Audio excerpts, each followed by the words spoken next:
Hey Ezekiel, what are you doing? Yeah, come over. We'll check this out.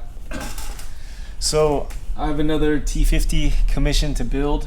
I'm deburring the hubs right now. If you look at these hubs, there's multiple areas where like burrs build up. This is the fifth and reverse hub. This guy gets beat up the most. Hopefully the camera can catch it, but even in these teeth you can see where the sleeve like rocks back and forth during engagement and beats up these teeth. So typically I'll feel across the shift hub and I'll feel where there's like raised areas or burrs. So I'll knock all this off.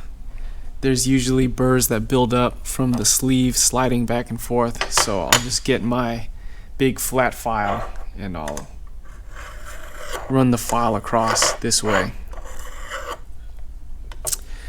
And again, because fifth and reverse, the sleeve rocks on this guy and beats up these teeth, I'll get my smaller file and I'll knock the burrs off the teeth, and then also I'll try to knock them off in this like little valley also.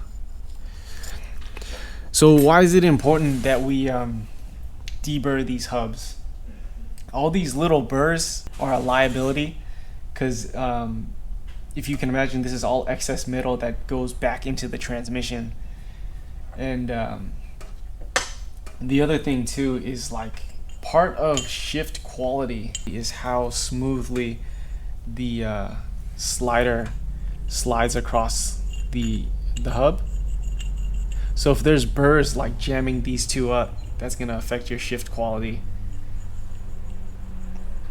Another thing too, if you have burrs in here, because there's shift springs in here that live inside the hub, there's a chance that the burr can knock one of these shift springs out.